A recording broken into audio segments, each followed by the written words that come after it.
Allez, bienvenue à cette nouvelle vidéo. Je propose qu'on fasse un point un petit peu rapide sur les cryptos. Perso, je suis toujours pas passé à l'achat. Ce qui m'intéresse le plus maintenant, c'est ce qu'on va faire maintenant, en fait, dans les prochaines séances, les prochaines semaines. Parce que comme vous le voyez, au niveau de notre Bitcoin, on commence à bloquer un petit peu sur notre zone de résistance des 38 000 dollars. Ok, très bien, pas de mal en ça. Ce qui va surtout m'intéresser, c'est comment maintenant on va digérer cette hausse-là. Est-ce qu'on va globalement revenir chercher les 30 000, 31 000? Et ça, pour moi, c'est le niveau qu'il faudra absolument conserver. Si on revient en dessous de ce niveau, alors on n'est pas à 1000 dollars près, mais si on revient en dessous de ce niveau-là, on remettrait un petit peu en doute la force du mouvement. Donc moi, ce que je veux, si vous voulez, c'est qu'on consolide le moins possible. Si le mouvement est vraiment fort et qu'on doit vraiment partir en exponentiel à un moment donné, il faut que le mouvement consolide le moins possible. Et donc, grossièrement, si vous voulez, le mieux, hein, le top, ça serait de ne pas descendre en dessous des 34 000. Mais il faut partir du principe que pour moi, tant qu'on va, même si on doit descendre sur le niveau des 30 000, 31 000, on ne remet pas grand-chose en cause, on reviendra sur le niveau du breakout. Bref, ça sera un niveau qui m'intéressera quand même dans une construction qui sera plus large, qui sera plus longue dans le temps, euh, mais qui sera donc plus saine, plus construite.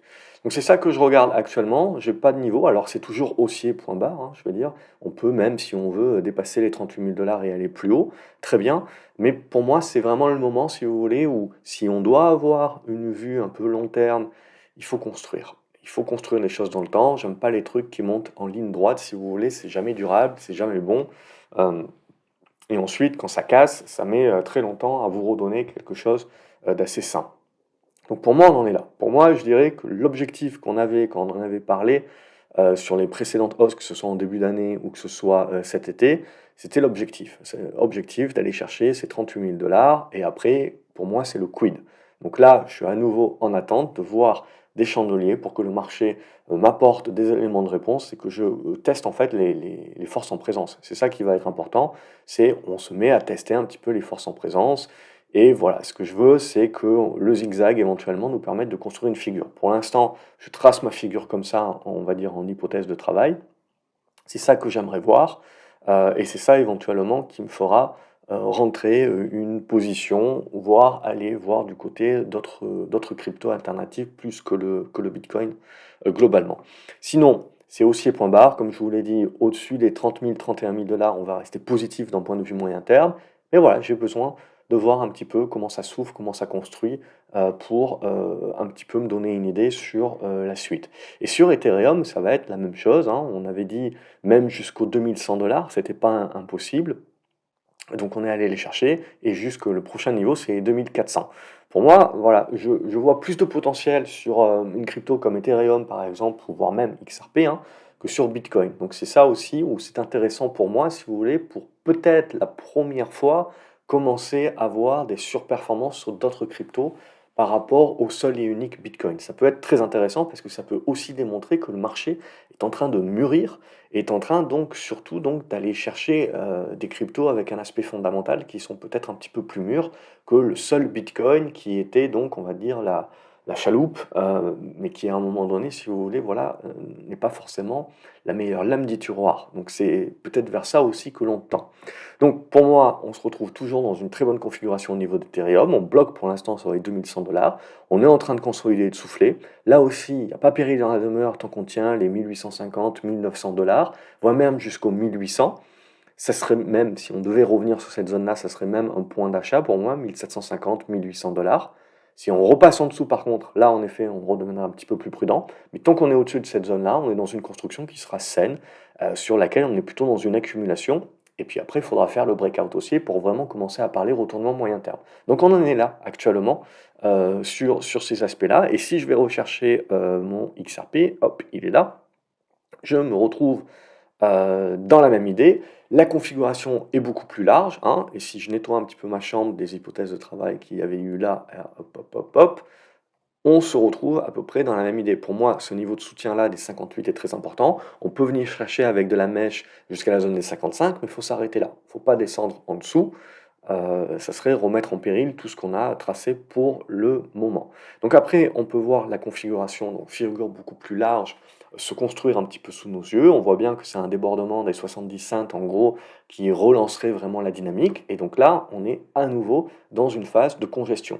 Donc vous voyez ici, on avait fait une grosse correction, phase de congestion qu'on casse par le haut. Là, on refait la même chose, correction, phase de congestion qu'il faudra donc casser par le haut. Mais ce qui est important, c'est dans cette phase de congestion déjà, qui peut durer, hein, c'est déjà de ne pas casser par le bas et donc de ne pas remettre en cause, si vous voulez, les niveaux qui sont devenus supports et d'en refaire à nouveau des résistances. Et donc notamment cette zone des 54-55 cents, pour moi ça c'est une zone qui est vraiment importante de conserver.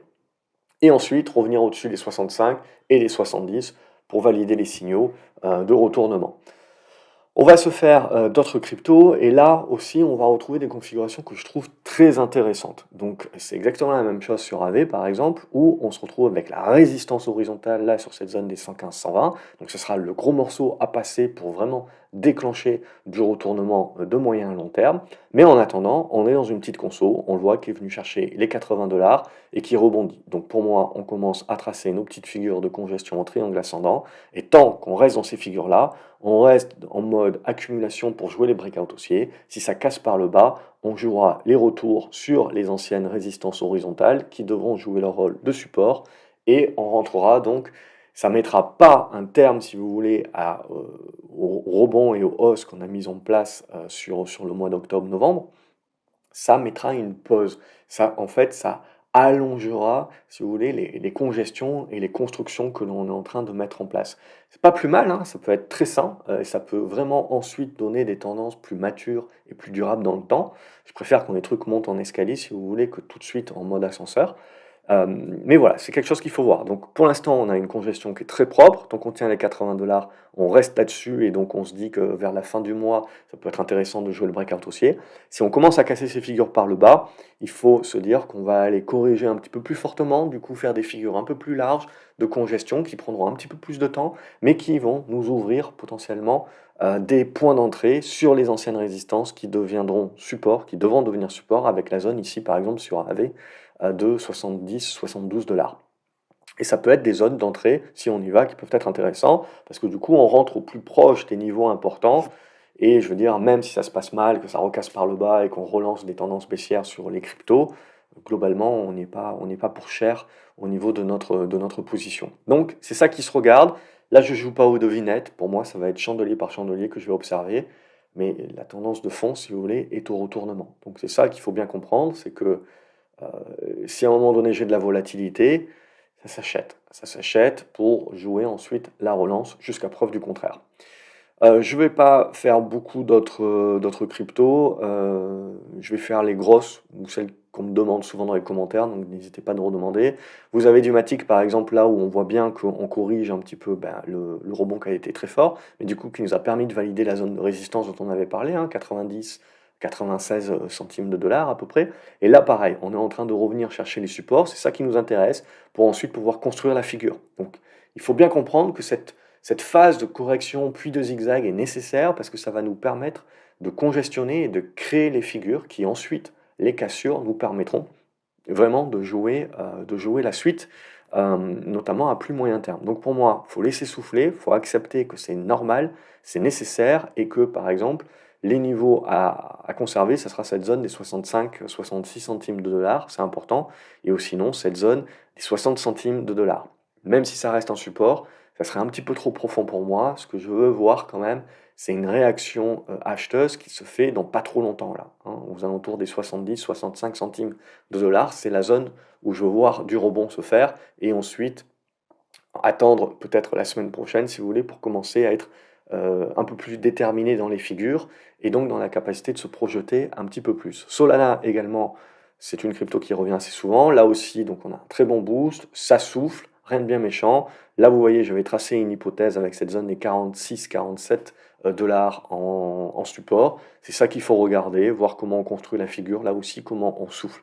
Ce qui est important, si vous voulez, c'est de souffler, mais c'est de souffler d'une manière relative, c'est-à-dire de ne pas redonner tout ce qu'on a gagné, ça serait négatif, mais de redonner une partie. Et je pense que voilà, redonner jusqu'à cette zone des 45 dollars, c'est possible sur Solana, et ça ne remet pas en doute et en cause la force du mouvement acheteur actuel et le fait qu'on puisse ensuite le relancer une fois qu'on aura mis en place cette consolidation congestion. Donc il faut bien comprendre, si vous voulez, qu'on peut très bien être négatif à très court terme en pensant que les cryptos ont besoin de souffler et de corriger, tout en gardant un biais positif à moyen terme. Je garderai ce biais positif à moyen terme et donc toute baisse, pour moi, toute baisse excessive, reste à acheter parce qu'on joue la détermination des figures qui peuvent être plus larges que ce que l'on croit. Donc c'est ça vraiment l'idée, la façon dont je verrai le marché crypto actuellement. On va retrouver la même chose sur Link, hein. Donc là aussi une très grosse hausse. On voit les consolidations ne sont pas profondes, hein. On n'a pas des trucs très violents qui font comme ça. Donc ça, pour moi, c'est plutôt positif sur la force du mouvement, hein. Donc pour l'instant, voilà, on est toujours en attente, ça souffle, mais je garderai un biais positif encore à ce stade-là. Au niveau de Atom, là, on est un peu plus en retrait sur des cryptos qui ont surtout fait du rattrapage, sur lesquels on n'est pas encore en retournement, mais qui le préparent. On le voit, vous voyez, les corrections sont rapides, sont pas très fortes, mais sont achetées très rapidement. Ça, c'est très positif et on voit que ça peut donner un signal de second effet qui se coule si vous arrivez à déborder cette zone des 10 dollars et des brouettes. Et ça peut nous permettre d'aller pousser vers la zone des 13 à 14 dollars. Ça peut être une bonne zone. Donc on voit qu'il y a des choses qui sont très intéressantes pour moi, des bonnes congestions, il y a des reprises de souffle qui se font, mais c'est de manière saine, et surtout on relance très rapidement, donc on prouve qu'il y a des acheteurs. Donc concrètement, hein, là ce que l'on voit, c'est un marché crypto pour moi qui continue de rester très intéressant, sur lesquels il faut un petit peu patienter les constructions, mais pour lesquels on reste encore très positif sur leur capacité de valider des nouvelles poussées. En tout cas, ça serait ma conclusion à aujourd'hui sur les cryptos. Bientôt, bien sûr, il faut suivre au jour le jour et pour voir un petit peu la taille des figures que l'on va construire. Et on fera un point la semaine prochaine. Justement, on aura un peu plus de chandeliers certainement pour avoir une idée un peu plus établie. En tout cas, ça reste un marché pour moi qui est toujours très intéressant. Ce n'était pas juste un coup d'épée dans l'eau en mode rebond, etc. Il y a quelque chose qui peut sortir de ça. Il faut construire, il faut attendre quelques chandeliers supplémentaires, mais on peut avoir un signal qui peut être très intéressant, beaucoup plus moyen terme, sur l'ensemble du marché crypto. Donc c'est ça qu'il va falloir regarder. Bien entendu, c'est dynamisé par les spéculations autour du tracker Bitcoin et compagnie, très bien. Je pense à titre personnel que même quand ce tracker sortira, ça ne changera pas non plus la face du monde, donc on est essentiellement dans de l'anticipation. Mais c'est pas parce que ça ne change pas la face du monde, si vous voulez, à l'instant T, que ça n'aura pas un impact, hein, en termes de flux, en termes du fait que n'oublions pas que le marché crypto reste un marché qui est assez illiquide et donc vous avez beaucoup de volatilité parce que vous n'avez pas besoin que beaucoup d'argent neuf rentre pour vous faire des gros décalages, si vous voulez, parce que ça pèse pas plus qu'une grosse cap américaine actuellement, l'ensemble du marché. Donc c'est ça aussi à bien intégrer. C'est comme quand on pense Europe, vous n'avez pas besoin qu'il y ait beaucoup plus de capitaux qui rentrent en Europe pour faire bien booster les marchés européens parce qu'ils ont été tellement délaissés pendant des années, si vous voulez, que c'est illiquide et que donc vous n'avez pas besoin de montants très importants pour créer des décalages. Donc on est sur quelque chose également sur cet aspect-là technique sur le marché des cryptos qu'il ne faut jamais oublier, au-delà des fondamentaux, au-delà de l'analyse technique, il y a toujours un aspect technique du marché en termes de flux et ce que le marché peut absorber en termes de contrepartie. C'est un avantage évidemment quand on est à la hausse, c'est un désavantage quand on est à la baisse puisque le marché panique beaucoup plus facilement. Voilà pour cette vidéo, comme d'habitude n'hésitez pas à mettre un pouce en l'air, à les partager sur les réseaux sociaux si vous pensez que ça peut aider d'autres personnes. N'hésitez pas dans les commentaires à me dire ce que vous en pensez, quels sont les cryptos que vous suivez éventuellement ou que vous aimeriez que je fasse un focus plus précis peut-être la semaine prochaine dans la prochaine vidéo. Libre à vous de me demander ça, je les lis toujours avec plaisir et j'essaye d'en prendre note et de le faire pour les vidéos d'après. Je vous souhaite une excellente semaine, à la prochaine vidéo, salut les graphes.